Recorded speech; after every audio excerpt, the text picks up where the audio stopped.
Well, good afternoon. We had planned to have a press conference about the things that we're going to do and what's the path forward from right now to finish this special session.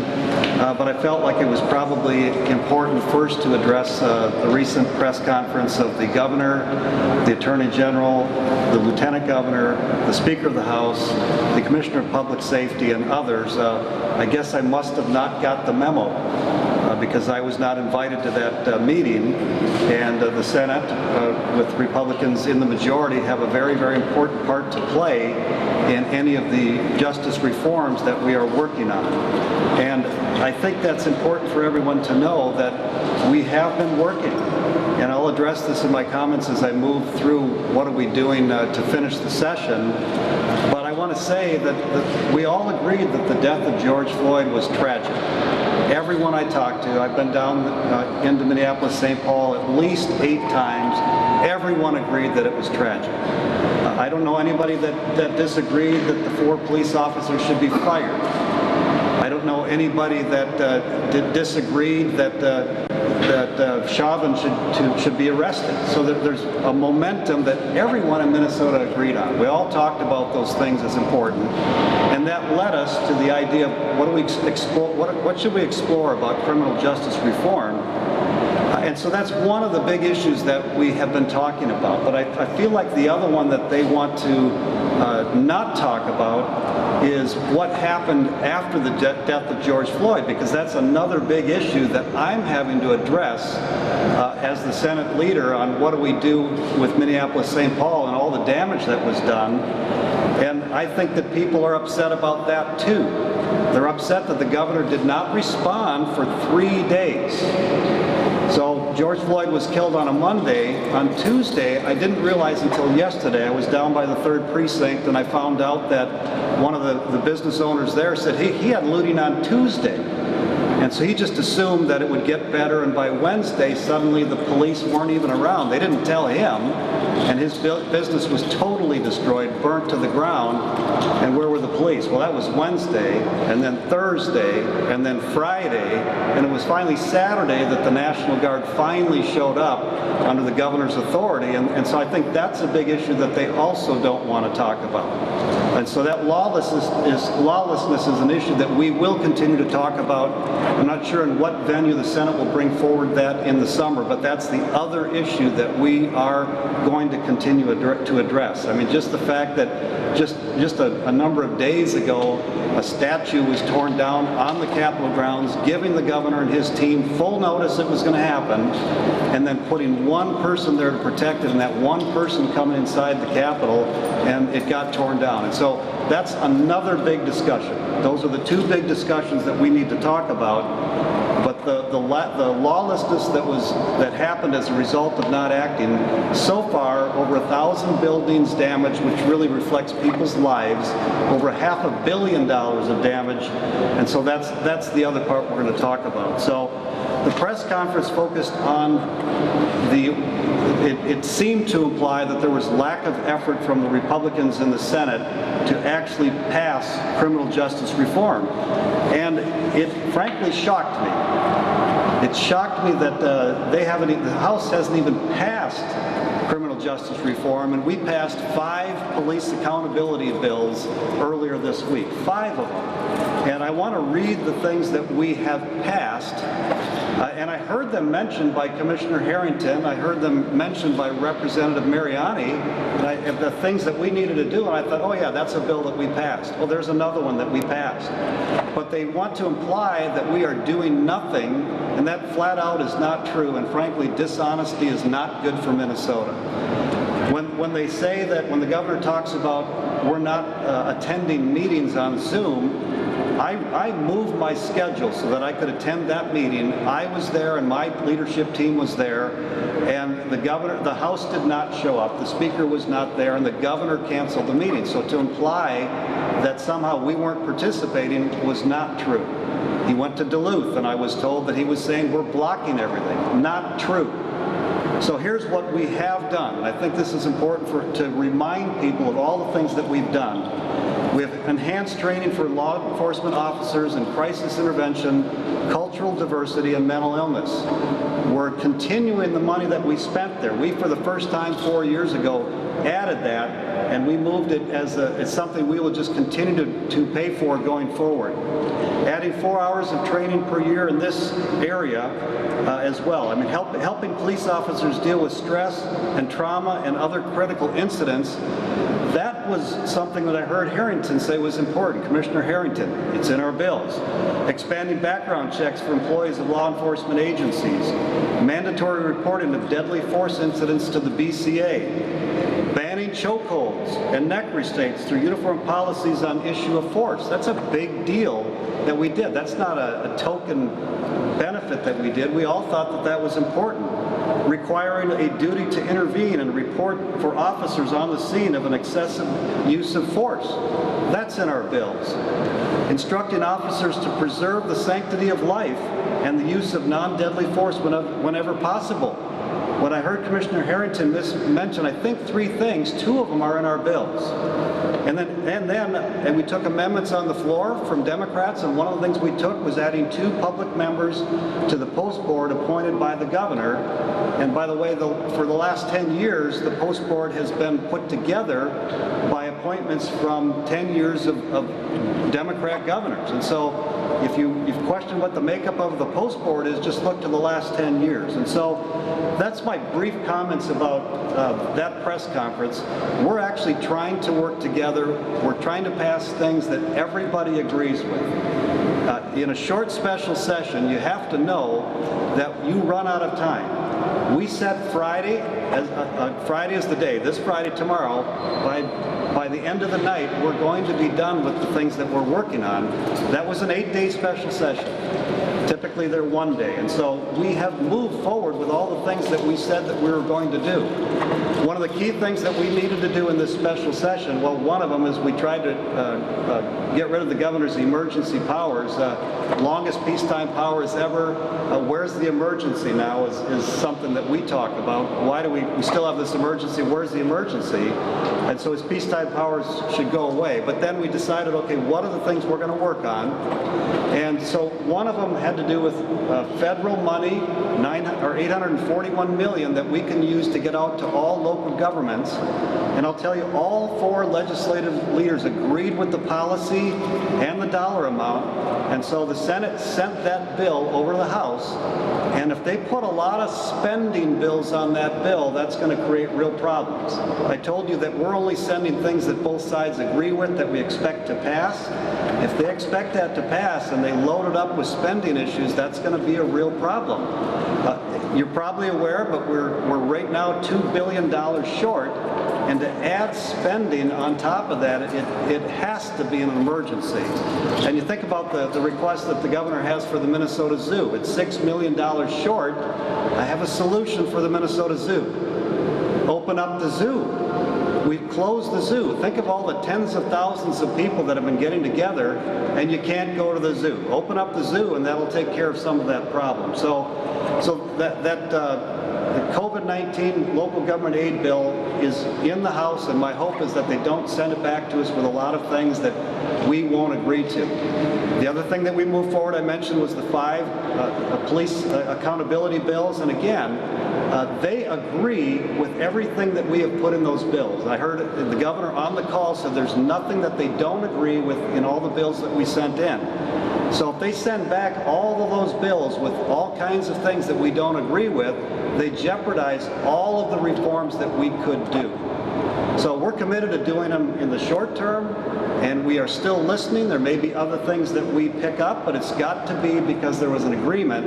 And if they send them back with things that we don't agree, I'm not sure that they will happen. So that's another big issue. And then the other big issues, and the number one that we typically do in a non-budget year, is the bonding bill.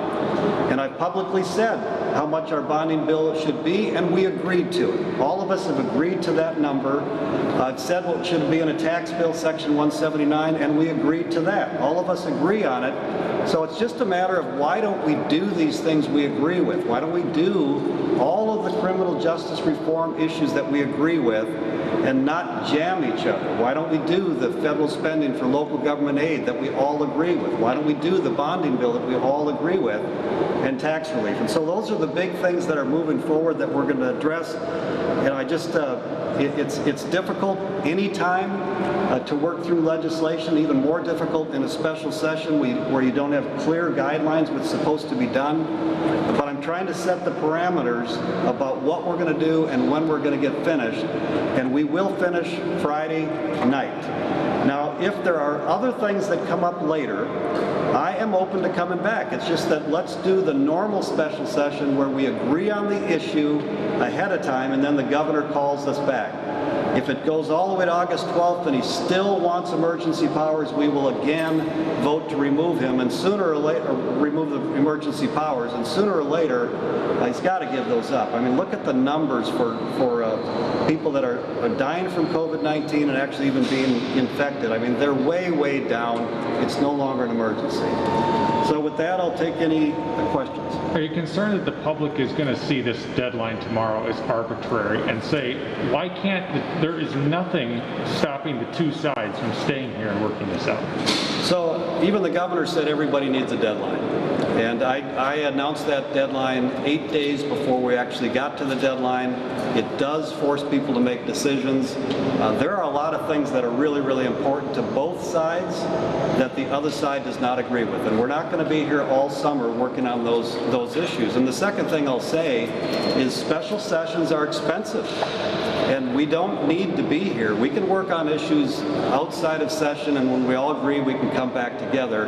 And even the spending issues that the governor wants to do, we can wait till August. There's going to be another August forecast of our budget.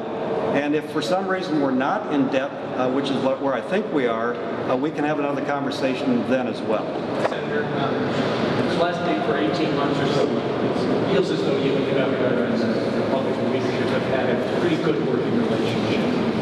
Last May, you stood on the budget. Earlier this year on COVID, you were there. It now appears that your relationship with the governor is at its lowest of this 18 months. Can you comment on that? And secondly, tell us, how can you work through these pretty serious issues if that relationship has been? So the question is, how's my relationship with the governor?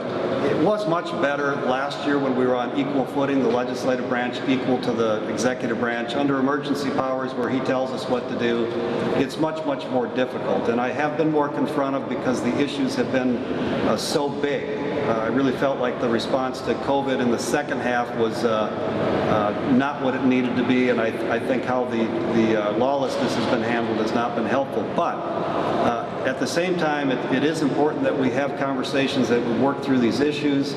I don't know that it's because everybody's been bottled up for so long, and then we had to, our emotions go through the George Floyd death, and then all of the buildings burning, and all of that on everybody's mind. I'm not sure if that's part of the reason, and then we have an election this November. So all of those things make it more difficult, but I've tried to spell out what are the things that we need to get done: bonding, taxes, police accountability reforms, and making sure we get the COVID federal stimulus money out to everybody. And so if we just focus on the things we can agree on, I think we can have a good session. Can I just ask you about Senate Bill 104, and just, they said that was kicking the can because we were putting it to the post board to come up with the language and regulations. You guys sound like it's pretty close, but they don't have it going to the post board. Is there any way you can see movement on that? Where do they have it going again? They just haven't changed the law. Yeah, if they're close, I honestly haven't followed every detail of every bill and policy within the bill. So if they're close, there's still an opportunity. There still are conversations that are going forth from our lead on this issue and the lead in the House. So we'll see. Plus, there's other people that are having conversations and trying to build bridges. I think that part of what we're doing is makes it possible to get things done. That specific one I can't answer. Specifically, their objection to 104 is, and they were pretty clear about this, is that it goes to the post board. And that's an administrative approval as opposed to direct action. Yeah, and I don't know. I do know that the post board, we changed a little bit. We added 2 more citizen members to be on that board for more input. What I do like about the post board is it's experts in that, or I guess it's an industry, but in the policing, so as we navigate through to where we should go, that is a good group, I think, overall. And the other thing I want to say too is I talk to a lot of people around the whole state, and the vast majority of the people I've talked to around the state are very appreciative of the police that they work with, the communities they're in. I hear very little negative, other than Minneapolis and then a little bit of St. Paul.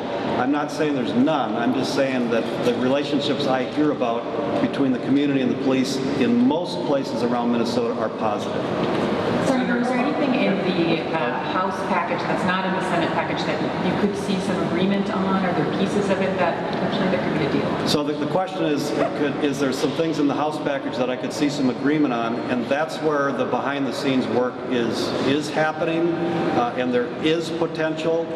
It's just that we should only be doing the things that we both agree on. And so I could see more things happening as long as it's not putting a bunch of things in a bill that we don't agree with. We knew the 5 bills that we did with all the different provisions, we knew that they agreed with those provisions, which is why we sent them the way we did. And we put it into 5 bills so that if there was some piece that was objectionable, they could still take the rest of them. But if they load up all of those bills with issues that they know we don't support, it's going to kill every one of those bills. And so we just tried to focus on what we knew we agreed on, and then if there were other things that were still out there, we could take those. And remember, both myself and the speaker talked about a short term and a long term. Special session is short term. Frankly, it's unusual that we're doing this much in a special session. And then there's the long term, which means you continue to work on the issues for the future. Senator, can you tell us about the conversations you're having with the governor and other legislative leaders? And is it reasonable to think you'll get this all done by tomorrow night? So she said, is it reasonable that we would get everything done by tomorrow night? Everything that I mentioned absolutely is within range of getting done. But if you want to expand that dramatically, then they may not get done. Part of it is trying to get everything put together, the revisor's office, and making sure the bills are together. But yes, I mean, we had our first face-to-face sit-down meeting, I believe it was either yesterday or the day before, right in there with the governor and the 3 other leaders and a few extra staff. And so that was a positive step. The Zoom meetings are fine. I don't think they're as good as actual face-to-face, and that may be another part of why this is more difficult. Can I get you on my question earlier? It seems like your relationship with the speakers is still pretty solid. The two of you are not exchanging criticisms, I say. Can you speak to that? Yeah, the speaker and I have a good working relationship. I understand that she's a liberal and she understands that I'm a conservative, and we're both pragmatic.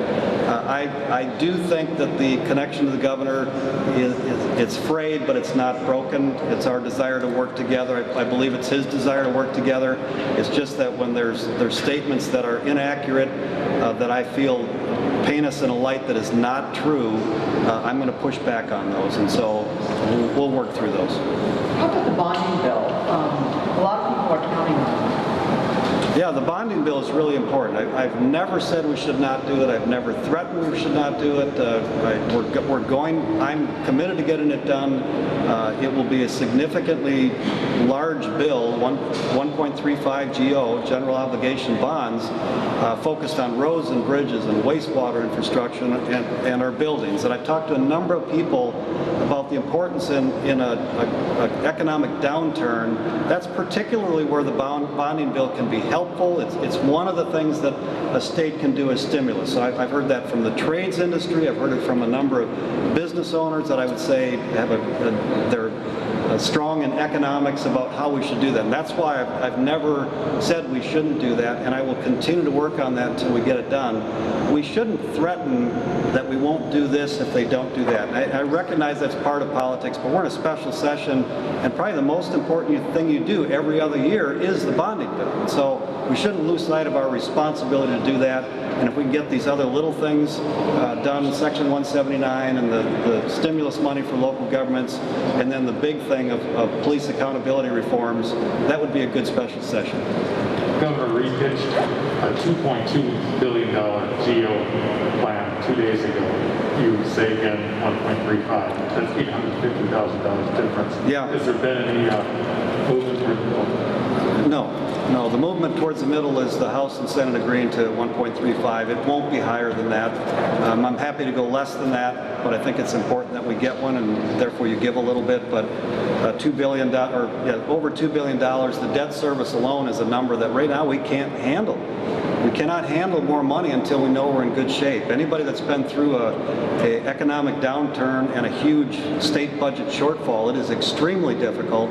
I've been asking the governor for a couple of months, I think it's a couple of months, is to cut state government agencies 5%. Back in 2011, when we had a $5 billion, it was $6 billion, then it went to $5 billion, but that shortfall, I believe every agency cut their agencies 5%. They figured out how to do it internally. If we don't do that, and now we get to January, we're going to be in a really tough spot if we have that same type of shortfall. And so just adding more money then is not something I want to do. Is there negotiating room for them to take your 1.35 and you to potentially take their relief bill for Minneapolis and St. Paul for the rebuilding? No, the 1.35 is an agreed upon number between the House and the Senate leadership. So, and if I've said it yesterday, so that's why I keep repeating it, and I don't think it was meant to be private. But that's where we're at as we're moving forward. We will continue to look for economic relief for Minneapolis, St. Paul. Keep in mind, if we do Section 179, that is a tax deduction where they're able to deduct all their equipment type things that they purchase up front. The federal government already allows it. It would also help the ag community, so it would really be good for everybody. We also passed the $62.5 million business grants bill, and that is half goes to rural, half goes to metro, but a big chunk of that is earmarked towards the minority businesses. And so there's a number of things that we're doing to help. And I do think if we pass the federal stimulus for local government aid help, that'll help these local communities across the state.